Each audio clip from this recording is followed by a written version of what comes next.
안녕하세요. 우연히 인터넷을 하다 알게 된 이 채널을 출퇴근길, 심심할 때마다 즐겨 듣곤 하다가 사연을 보내게 되었네요. 새로 생긴 저의 가족과 다름없이 소중한 분들에게 감사함을 전하기 위해 사연을 신청해 봅니다. 저는 학원에서 입시 강사를 하고 있는 20대 후반 남성입니다. 입사할 때도 기숙사도 따로 있는 꽤 큰 학원이었는데 제 강의가 늦게 공부를 시작하는 학생들에게 큰 인기를 얻어 학원의 매출이 많이 올라 연봉도 또래보다 훨씬 높게 받고 있습니다. 지금은 이렇게 성공한 인생을 살고 있지만 제가 학원에서 학생들을 가르치는 일을 하기까지의 과정은 정말 한편의 드라마 같았네요. 흔히 저에게 도움을 주신 은인을 귀인이라고들 하잖아요. 저도 제 인생의 귀인을 만나지 않았다면 지금쯤 어떻게 살고 있을지 생각조차 하기 싫을 정도로 바닥인 인생을 살았습니다. 20대 초반 우연히 그분을 만나 도움을 받지 않았다면 지금의 저는 없을 것입니다. 저는 부모님이 다 살아계시고 보육원에서 자란 적도 없지만 고아와 다름없는 어린 시절을 보냈습니다. 저희 부모님은 제가 5살 때 이혼하셨어요. 이유는 어머니의 외도였습니다. 어린 시절부터 집에 잘 없었던 어머니는 결국 새로 만난 남자와 살림을 차리기 위해 집을 나갔고 아버지는 그런 어머니를 용서할 수 없었던 것 같아요. 어머니는 가정주부셨는데도 항상 아침 일찍부터 밤 늦게까지 봐주는 유치원 종일반을 찾아 저를 맡기고 육아에 대한 책임을 지지 않는 분이었습니다. 육아뿐만 아니라 집안일도 마찬가지였고요. 항상 집은 청소가 되지 않아 난장판이었고 요리한 흔적 같은 것도 찾아볼 수가 없었습니다. 그 시간 동안 어머니는 다른 남자와 연애를 하고 계셨어요. 항상 돈을 벌어오느라 바쁘셨던 아버지는 집에 들어오는 날이 거의 없었고 일주일에 한두 번 정도 오셔서 잠만 자고 나가시곤 했죠. 어머니가 집을 나가고 부모님이 이혼하셨다고 해도 제 생활에 크게 달라지는 건 없었습니다. 아버지 또한 돈을 버는 데에만 급급하셨고 가정에 대한 책임은 전혀 없으신 분이셨으니까요.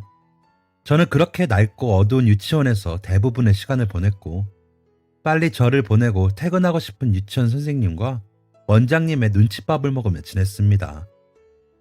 그래도 아버지는 저를 때리거나 하진 않으셨어요.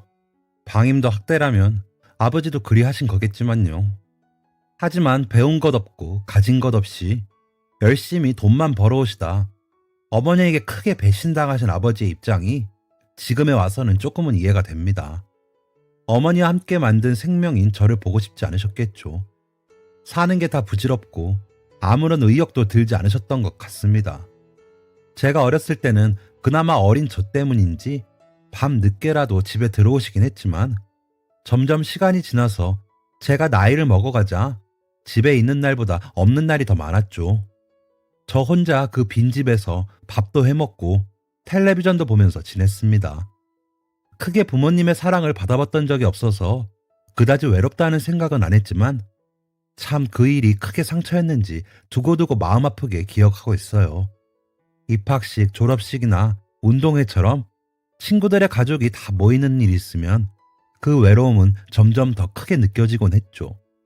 저희 아버지는 단 한 번도 그런 곳에 오신 적이 없었으니까요. 어머니의 배신 때문에 돈을 버는 일도 의욕이 사라졌는지 저희 집은 제가 성인이 될 때까지 가난했어요. 연락을 끊고 지내는 지금은 어떻게 지내는지 잘 모르겠지만요. 아버지가 집에 없으시면 일하러 가셨나 생각했는데 큰 돈 한 번 없었던 집안 살림을 생각하면 꼭 그랬던 것도 아닌 것 같아요. 어디서 뭐 하시는지 모르는 아버지는 가끔 집에 오시면 일주일 아껴 살면 살 수 있을 만큼의 소정의 돈만 식탁 위에 올려두고는 다시 일주일씩 사라지시곤 했습니다. 그 돈으로 아껴서 장도 보고 생필품도 사면서 그럭저럭 버텼어요. 하지만 학비를 내야 하는 고등학생 때가 되니 상황이 좀 달라지더군요. 아버지가 계실 때 학비 이야기를 꺼내서 분기별로 납부를 해야 했으니까요. 아버지가 학비를 안 주실 분은 아니었지만 어떤 교류도 없고 유대관계도 없는데 돈 달라고 말씀드리기가 사춘기인 그 시절엔 죽기보다 싫었습니다. 어린 시절엔 반에서 손가락 안에 꼽힐 정도로 공부를 잘했던 저이지만 봐주는 사람 하나 없고 칭찬해주는 사람 하나 없으니 저도 공부에 대한 의욕이 생기질 않더라고요. 어느 순간부터 놓아버리고 고등학교도 대충 성적 맞춰 지역에서 가장 공부 못한다고 소문난 실업계 고등학교에 진학한 상태였습니다. 아무런 의욕이 없으니 친구도 잘 사귀지 못하고 그러다 보니 질 나쁜 아이들과 어울릴 일도 없어 다행히 별 사고는 치지 않고 지낸 것만이 그 시절 가장 잘했던 일이네요. 아무튼 학교를 왜 가야 하는지도 모르겠고 아예 마음이 없어 출석도 잘하지 않는 상태에서 아버지에게 학비 달라고 하기도 스트레스 받으니 그냥 입학한 지 얼마 되지 않아 자퇴를 해버렸습니다. 이후 편의점 아르바이트를 전전하며 돈을 모으다가 그래도 고등학교 졸업장은 있어야 아버지처럼 살지 않을 것 같다는 생각에 검정고시를 봐서 합격했죠. 이것 말고는 제 미래에 대해 아무런 설계도 없었고 뭘 하고 싶다는 생각도 없었습니다. 그저 아르바이트로 돈 모아서 보증금 마련하고 이 집구석 나와서 독립하고 그때 생각하자는 마음뿐이었죠. 하지만 검정고시 합격 후 열심히 돈을 모아 겨우 보증금이 될 수 있을 만큼 모았을 때는 저는 생각지도 못한 난관을 만났습니다. 어린 시절 집을 나간 뒤 연락이 끊겼던 어머니가 다시 저를 찾아오신 거였어요. 그때 제 나이는 갓 20살이었습니다. 어느 날 편의점 아르바이트를 마치고 집에 왔는데 집 앞에 한 여성분이 서 계시더군요. 너무 어릴 때 집을 나가셨고 그 뒤로는 아예 연락조차 하지 않아 길 가다 얼굴 봐도 알아볼 수 있으려나 가끔 생각하긴 했는데 멀리서 봐도 어머니라는 걸 알겠더라고요. 어머니를 미워하지도 않고 사랑하지도 않고 그냥 아무런 감정이 없었는데도 심장이 덜컹하는 게 느껴졌습니다. 참 이상하죠. 어머니도 저를 한눈에 보고 알아봤는지 어땠는진 잘 모르겠지만 한 번도 생각해 본 적 없었던 어머니와의 재회가 상상치도 못했던 때 일어나니 마음이 참 오묘하더군요. 저도 모르게 그리워했던 것 같아요. 그렇게 어머니를 집 앞에서 만나서 잘 지내셨냐 어쨌냐 간단하게 안부를 묻고 어색한 분위기 속에 서 있었습니다. 날이 추워 안으로 들어가서 이야기를 해야 하나 싶었지만 차마 아버지가 가끔이라도 주무시곤 하시던 집 안으로 모시기는 좀 그렇더군요. 아버지에게도 어머니만큼 아무 감정이 느껴지진 않았지만 아버지에게 할 수 있는 최대한의 예의로 어머니를 집 말고 다른 근처 조그만 카페로 모셨습니다. 카페로 모시면서도 마음 한편이 불편하더군요. 평생을 안 보고 살다가 갑자기 왜 찾아왔는지 좋다기보다는 불길한 마음이 들었습니다. 그 마음은 정확하게 맞아떨어졌어요. 카페에 앉아 음료를 시키자마자 어머니가 저에게 돈을 빌려달라고 하더군요. 다짜고짜 별로 어려워하지도 않고 말씀하시는데 어이가 없어서 헛웃음이 나왔습니다. 왜요? 새로 살림 차린 남자한테 가서 달라고 하면 되지 왜 여기까지 와서 그래요? 저도 모르게 화가 나서 이렇게 날카롭게 말하게 되더라고요. 하지만 어머니는 정말로 지독한 여자였습니다. 핏덩이 같은 저를 버리고 외도를 저지르다가 뒤도 안 돌아보고 아버지와 저를 버릴 정도로 매몰찬 여자이니 당연한 것 같기도 하지만요. 얼굴색 하나 안 변하고 이렇게 말하더군요. 그 양반 좋은 사람인 줄 알았는데 내가 잘못 봤어. 순 사기꾼이라니까. 불쌍한 네 엄마만 그 사람한테 이용당하고 빚만 생겨서 당장 먹고 살 돈이 없다. 그래도 내가 너희 아버지한테는 너도 낳아주고 집안일도 해주고 아내 노릇 좀 했잖니. 위자료 하나 못 받고 갔는데 그 정도는 해주는 게 지난 인연에 대한 예의가 아닌가 싶어서. 예의요? 웃기지도 않네요. 엄마가 다른 남자랑 눈 맞아서 나간 걸 우리 보고 뭘 예의를 지키란 건지 모르겠네요. 어쩐지 왜 찾아왔나 했어요. 오질 말았어야 했는데 뭐 좋은 얘기 들을 거라고 제가 여기까지 왔는지. 그렇게 세게 말했는데도 어머니는 눈 하나 깜빡하지 않고 뻔뻔하게 나오시더군요. 그동안 연락도 하지 않다가 다짜고짜 집으로 찾아올 정도면 보통 사람이 아니라고는 처음부터 생각했지만 솔직히 너무 뻔뻔해서 얼굴 마주보고 있는 것도 끔찍하더군요. 어머니는 흥분한 저에게 감정해동이 하나 없이 화도 내지 않고 표정도 변하지 않은 채로 담담하게 처음부터 했던 말을 반복하기만 했습니다. 본인은 새 남편에게 사기를 당해 전 재산을 다 뺏겼고 당장 내일도 어떻게 살아갈지 모르겠다는 웃기지도 않은 말을요. 그러면서도 당장 생각나는 게 저와 저희 아버지뿐이었다네요. 십몇 년 동안 어머니의 부재로 쓸쓸했을 제 마음 따위는 관심도 없었습니다. 주문한 음료가 나오기도 전에 욕이라도 뱉고 자리를 박차고 나가려고 했어요. 하지만 지금 나오면 저 뻔뻔한 어머니가 매일마다 집 앞에 찾아오실 것 같더군요. 그러고도 남을 기세였어요. 그래서 그냥 참담한 심정으로 얼마냐 물어봤습니다.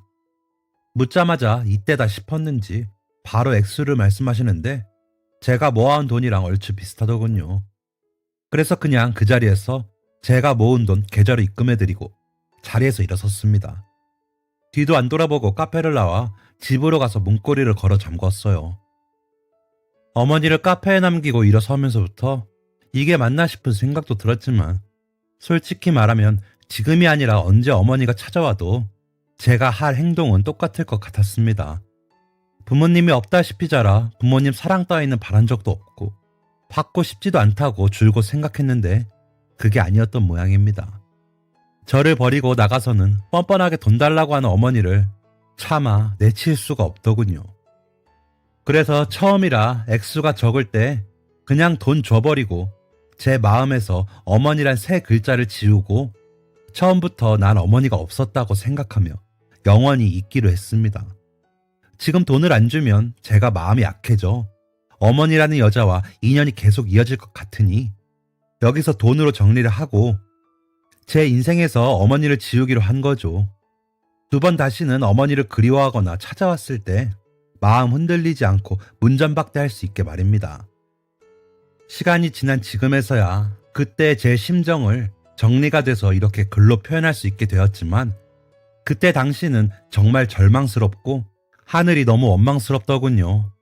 정말 제가 살아서 숨쉬고 있다는 것 자체가 절망 그 자체였습니다. 그러자 제가 태어나고 어머니 아버지와 한때나마 살았던 집구석도 진절이 나게 싫더군요. 그 진절이 나는 집 한 구석에 틀어박혀 웅크리고 몇 날 며칠을 울었습니다. 독립자금으로 모은 보증금을 그렇게 날리고 어떻게 해야 되나 막막함에 잠도 이루지 못했어요. 그런데 가는 날이 장날이라고 며칠 뒤 아버지라는 사람이 와서는 여자가 생겨서 집을 팔고 이사를 가야겠으니 앞으로 어떻게 살지 생각이나 좀 해보라고 하더군요. 몇 년 만에 처음으로 저에게 말을 걸어 하시는 말씀이라곤 참. 그저 아버지에겐 제가 짐덩이였을 뿐이구나 하는 생각이 들었습니다. 어렴풋이 알고는 있었지만 현실로 이어지니까 충격에 흐르던 눈물도 저절로 들어가더군요. 갑자기 정신이 확 들어 이 집에서 나가서 독립해서 스스로 살아야겠다는 생각을 했습니다. 저를 돈줄로밖에 생각하지 않는 어머니와 짐짝으로밖에 생각하지 않는 아버지를 영원히 잊기로 다짐했죠. 지금 당장 돈이 없는데 나가야 하니 뒤도 돌아보지 않고 바로 육군 추가 모집에 지원해 입대를 해버렸습니다. 훈련소에 가려고 집을 나오면서도 뒤돌아보지 않았어요. 영원히 돌아가지 않겠다고 집을 나와 훈련소로 들어갈 때까지 굳게 마음을 다졌습니다. 그 다짐은 다행히도 아직까지 이어지고 있네요. 입대하기 전 정신 상태가 정상이 아니었어서 그런지 오히려 군대를 가니 잡생각을 많이 하지 않아도 돼서 제 마음은 훨씬 안정이 되기 시작했습니다. 생각하지 않아도 할 일은 많았고 규칙적으로 시간을 맞춰 진행되는 일과를 따라가다 보면 잠도 잘 오곤 했죠. 어머니를 만난 날부터 시작한 불면증이 군대를 가기 전날 밤까지도 이어져 무척이나 고통스러웠는데 잠을 잘 잘 수 있게 되었다는 것만으로도 감사했습니다. 다만 모두들 부모님의 배웅을 받으며 훈련소에 입소하는데 저 혼자만 아무도 오지 않고 쓸쓸히 들어가는 게 속이 쓰리긴 했습니다. 하지만 부모님이 생각날 때마다 이제 제 인생에서 부모님을 만날 일은 영원히 없을 거라고 굳게 했던 다짐을 되새기곤 했죠. 자대 배치를 받고 나서도 가끔 외출이나 외박을 받으면 그냥 혼자 시간을 때우다가 대충 여관이나 찜질방에서 자고 복귀하곤 했습니다. 어디 가서 뭘 했다고 말하지 않아서 저 혼자 시간을 보내는 게 티가 났는지 평소 유난히 친절하게 대해주던 동기 한 명이 저에게 휴가 가서 가족들은 안 보고 오냐고 조심스럽게 물어보더라고요. 별로 숨길 일도 아니라 생각해서 부모님 안 계시다고 따로 만날 사람도 없다고 대충 대답하고 말았습니다. 솔직히 별로 우울하게 얘기했던 것도 아니고 평소처럼 아무렇지 않은 말투로 말했던 터라 금방 잊어버릴 줄 알았어요. 하지만 다른 군인들과 다르게 휴가를 기다리지도 않고 군 생활에 별로 불만도 없어 보이는 제가 이상한 놈이긴 했나 봅니다. 동기가 마음이 쓰였는지 며칠 뒤에 저에게 와서 다음 외출은 맞춰서 같이 놀자고 하더군요. 편의상 이 동기를 형이라고 부르겠습니다. 대학을 다니다 조금 늦게 입대를 해서 저보다 2살 많거든요. 아무튼 형이 그렇게 먼저 제안하는데 저도 뭐 할 일도 없고 거절할 이유도 없어서 알겠다고 했습니다. 그때는 제가 사는데 여유도 없고 살면서 한 번도 사람들에게 관심을 주고 살았던 적이 없으니 형이 저를 생각해서 외출 맞춰보자고 한 거라고 생각조차 하지 못했어요. 그냥 심심한가 보다 했죠. 그렇게 외출을 나가 시간을 같이 보냈습니다. 거의 처음 가보는 영화관에서 팝콘 먹으면서 영화도 보고 형이 찾아온 맛집 같은 데 가서 외식도 했습니다. 혼자 외출 나갈 때면 뭘 하든 시간이 정말 더럽게 안 갔었는데 같이 시간을 보내니 눈 한번 깜짝하는 사이에 다 가버리더군요. 함께 보내는 시간이 즐거워서 그랬는지 아니면 자대 배치 때부터 같이 받은 동기라 내가 내면적으로 다른 사람들보다 훨씬 의지하고 있었던지 저녁을 먹으면서 저도 모르게 살아온 이야기를 하고 있었습니다. 난 한 번도 누군가와 이렇게 시간을 보내본 적이 없다. 부모님은 어릴 때부터 나를 버려놓고 독립하려고 하니 내가 모은 돈을 다 가져갔다. 나가서 뭘 해야 될지도 모르겠고 그냥 도망치듯이 입대를 했다고 말입니다. 거기까진 담담하게 괜찮았는데 형 얼굴을 보자 눈물이 글썽글썽 하더군요. 누군가 저를 위해 울어주는 게 처음이라 저도 마음속 깊은 곳에서 울컥하고 뭔가가 차올랐습니다. 무척이나 고맙더군요. 혼자 시간을 보내면 PC방에서 게임만 해도 시간이 정말 안 갔는데 같이 가자고 해줘서 고마워. 시간 정말 잘 갔다. 누군가랑 같이 시간 보내는 게 이렇게 즐거운 건지 처음 알았어. 저도 울컥해서 이렇게 말했더니 동기가 말이 없어지더니 그동안 고생했다고 한마디 하는 겁니다. 그 말에 모든 마음의 벽이 다 무너져 내리는 기분이었어요.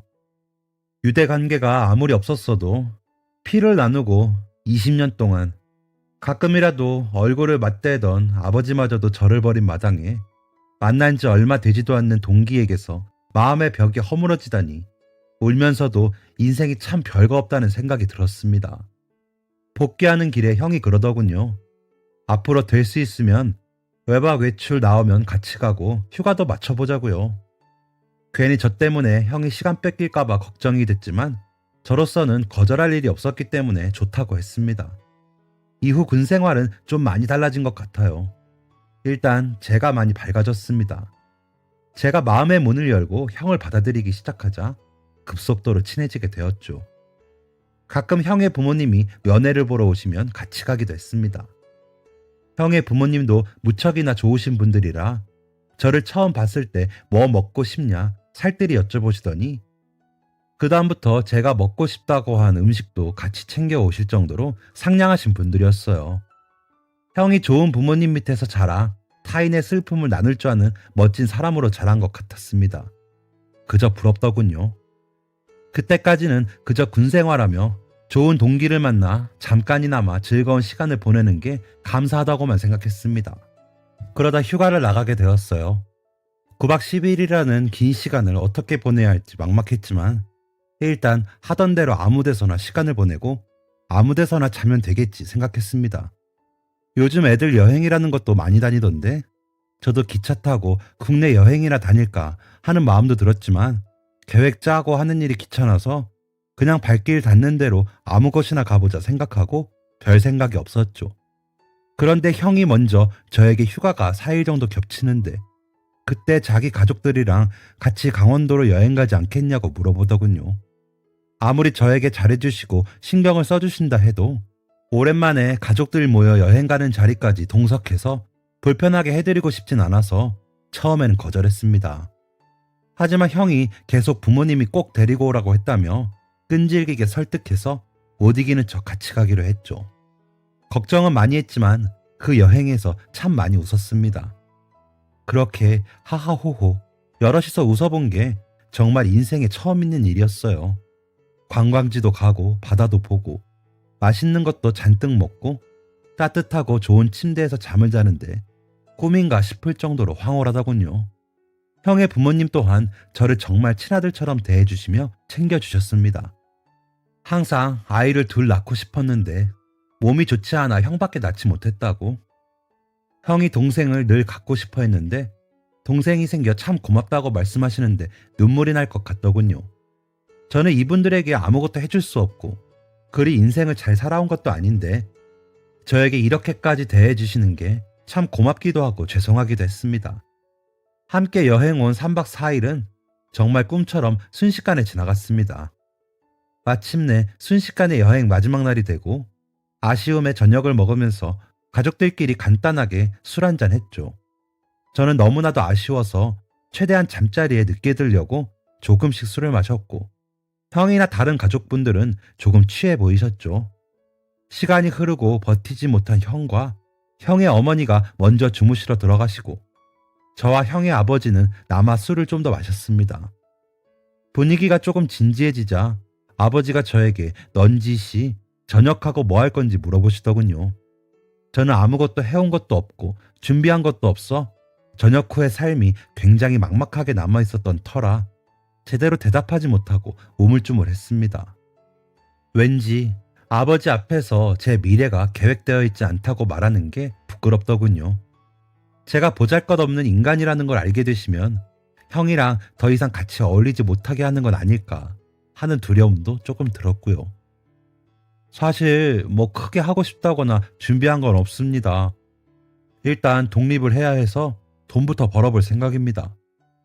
제가 그렇게 말하자 아버지께서 말이 없어지셨다가 묵묵히 이렇게 말씀하시더군요. 실은 윤혁이한테 네 사정을 대충 들었다. 참 어린 놈이 딱하다는 생각이 들었어. 얼마나 혼자 힘들었을까 생각하니 마음이 아프더라. 돈을 벌고 독립을 하는 것도 좋은데 일단 하고 싶은 게 없으면 대학을 가보는 건 어떠니? 대학을 다니면서 공부를 하다 보면 네가 몰랐던 세상이 보일 거고 하고 싶은 게 생기게 될 거다. 대학을 간다는 생각은 돈이 없어 단 한 번도 해본 적이 없었기 때문에 저는 어리둥절했습니다. 당장 전역하고 집 구할 돈도 없는데 학비 마련은 꿈에도 못 꿀 일이고 공부는 어린 시절에야 잘했지만 놓은 지 오래되어서 중학교 기초과정도 제대로 이해하지 못하는 수준이었거든요. 어린 시절부터 불우했던 가정 환경 탓에 저 같은 놈은 대학이라는 곳과 관련이 없다고 생각하고 생각조차 하지 않았죠. 그래서 다시 우물쭈물한 목소리로 돈이 없어서 대학까지는 못 갈 것 같고 돈 벌면서 서서히 안정되면 생각해보겠다 했죠. 그랬더니 아버지께서 술을 한 잔 마시더니 본인이 살아오신 이야기를 넌지시 꺼내기 시작하셨습니다. 참 돈이 참 무서워. 그런데 말이야, 내가 너에게 이런 얘기를 하는 게 참 어린 시절 나를 보는 것 같아서 마음이 쓰여서 그래. 나도 고아였단다. 보육원에서 자라면서 온갖 나쁜 짓이란 나쁜 짓은 다 하고 살았지. 운이 좋아 소년원까지 가진 않았지만 원장님이 어찌나 나를 싫어했던지 성인이 되자마자 돈도 주지 않고 내쫓아버렸어. 당장 모아둔 돈은 한 푼도 없고 배운 것도 가진 것도 없는데 이 무서운 세상에 혼자 덜컥 나오게 되니 할 수 있는 게 아무것도 없더라. 네 말대로 돈이 없어 아무것도 못했던 거지. 그놈의 돈 벌려고 온갖 일을 다 했다. 사람이 돈이 없으니까 정말 초라해지더라고. 그래서 뒤늦게 공부를 하자 생각하고 공부를 하고 여기까지 왔어. 형과 가족들을 보면 제가 본 사람들 중 가장 잘 사는 것 같아 보였기 때문에 아버지가 보육원 출신이라고는 상상조차 하지 못했던 저는 괜히 숙연해져서 말없이 술잔만 바라보고 있었습니다.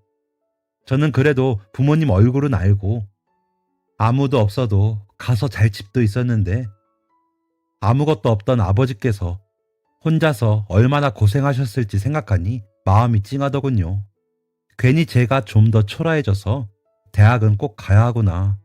나가서 어떤 일을 해서 돈을 벌어야 하나 생각하고 있는데 아버지께서 정말 꿈에도 생각해보지 못한 제안을 하셨습니다. 그래서 난 네가 고생 없이 공부했으면 좋겠어. 시간 버리지 말고 바로 대학을 가라. 대학 가는데 필요한 입시 공부나 지낼 곳은 내가 마련해 주겠다. 내가 이래봬도 입시학원 하나 운영하거든. 규모가 좀 있어서 기숙사도 운영 중이니 거기에 들어가서 수업 듣고 지내면서 입시 준비를 하렴. 필요한 생활비나 1년 학비 정도는 지원해 줄 수 있을 것 같다. 그 말씀에 너무 놀라 제가 저같이 아무것도 없는 놈에게 왜 그렇게 해주시냐고 오히려 반문했습니다. 그런데 아버지께서 희미하게 웃으면서 이렇게 말씀하시는데 아직도 그때의 그 표정이 잊혀지지가 않네요. 아까도 말했지만 참 네가 어린 시절 나 같아서 도와주고 싶구나.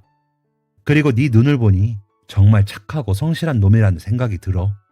세상이 아무리 힘들어도 나 같은 사람이 한 명이라도 있다는 걸 알려주고 싶구나.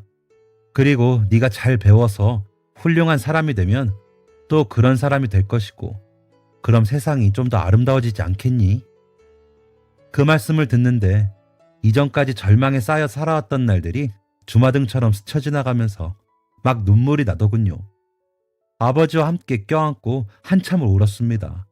감사하다고, 제가 열심히 해서 꼭 보답해드리겠다고 몇 번을 말했는지 모르겠네요. 그렇게 밤이 깊어질 때까지 울며 감사하다고 말하다 뒤늦게 잠자리에 들었지만 단 한 번도 생각해 본 적 없던 희망찬 미래에 가슴이 뛰어 술에 취한 와중에도 쉽게 잠을 청하지 못하고 계속 뒤척였던 기억이 나네요. 그리고 부대로 복귀하면서 형에게 모든 이야기를 털어놓았습니다. 아버지께서 이렇게 말씀하셨는데 내가 정말로 염치불고하고 아버지 지원을 받으면서 공부를 해도 되냐고 물어보았죠. 그랬더니 형은 모든 걸 다 알고 있더라고요. 처음부터 아버지가 그렇게 하고 싶어 하셨고 평소에 걱정도 무척이나 많이 하셨다고 말입니다. 제가 아버지의 지원을 받아 공부를 하는 게 아버지의 힘들었던 젊은 시절에 대한 보상이 될 것 같다며 입시 기초 과정은 본인이 입대 전 과외 아르바이트를 많이 해서 어느 정도 자신 있으니 본인이 가르쳐 주겠다고 하더군요. 그 길로 군대에서 형을 붙잡고 공부를 했습니다.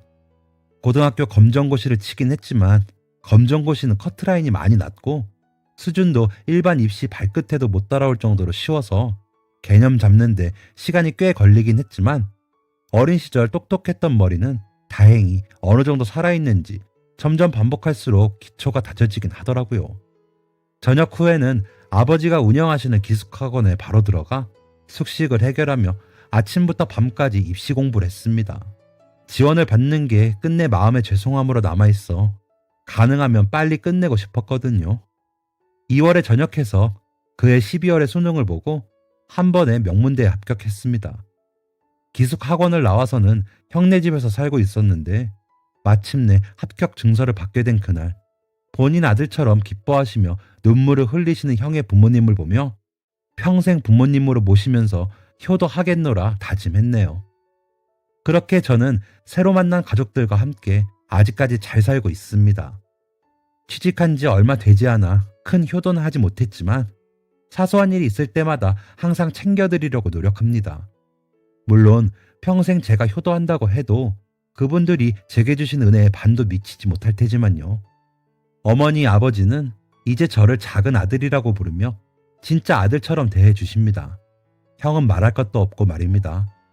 모든 것을 잃고 우연히 도망치듯 가게 된 군대에서 상상치도 못한 은인을 만나 여기까지 오면서 참 인생은 알 수 없다는 생각이 들어요. 저는 대학을 다니면서 성실하게 공부를 해 거의 모든 학기를 장학금을 받고 우수한 성적으로 졸업했습니다. 대학을 늦게 가기도 했고 아무것도 안 하고 보낸 날이 너무 많아 그런지 다른 친구들처럼 공부를 하지 않고 딴짓을 하거나 노는데 정신이 팔린다거나 하는 일 없이 학업에만 열중한 결과인 것 같습니다. 두루두루 다른 친구들이랑 친하게 지내기도 했지만 학교 수업이 마치면 집으로 돌아와 가족들과 함께 보내는 시간이 가장 행복했거든요. 학교가 일찍 마친 날이면 학원에 가서 조교 업무도 맡아서 하곤 했습니다. 그렇게나마 은혜를 갚고 싶어서요. 졸업을 하게 되고 진로를 고민하는데 학교 다니면서 필요할까 싶어 교직 이수도 했고 학원에서 조교 일을 하면서 어깨 너머로 배운 학원 수업 시스템이 생각보다 잘 맞다는 생각이 들더군요. 대학생 때에도 가끔 수업 대타를 서기도 했고 수업을 잘못 따라가는 친구들에게 나머지 수업을 종종 해줄 때도 있었는데 제가 늦게 공부를 시작하고 빨리 수능을 쳐야 하는 입장이어서 공부하면서 효율적으로 짠 커리큘럼이 학생들에게도 효과가 있었던지 제 수업을 원하는 학생들이 제법 있다는 소식을 들었습니다. 아예 수업을 잘 못 따라가는 친구들의 부모님이 저에게 과외를 부탁하고 싶다는 요구도 있다고 하더군요. 그래서 졸업을 하자마자 아버지 학원에서 강사 자리로 취직을 해서 지금까지 이어지고 있습니다. 한 번도 누군가를 가르치거나 공부를 하는 직업을 생각한 적이 없었는데 정말 천직이라고 할 만큼 저에게 잘 맞고 보람 있네요. 제가 보람을 느껴서 잘 하려고 노력하다 보니 좋은 매출로도 이어지게 된 것 같습니다.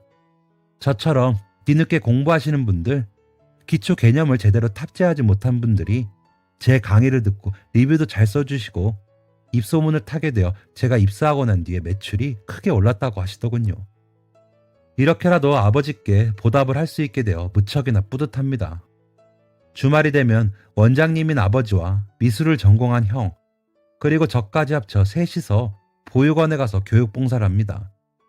보육원 아이들은 어린 시절 저처럼 공부에 대해 크게 필요성을 느끼지 못하고 의욕이 떨어진 아이들이 많아 보이더군요. 교육 봉사를 하면서 서서히 의욕을 가지고 공부에 흥미를 느끼는 아이들을 보면 참 보람이 느껴집니다. 이게 다 아버지께서 저에게 알려주신 베품의 보람이겠죠.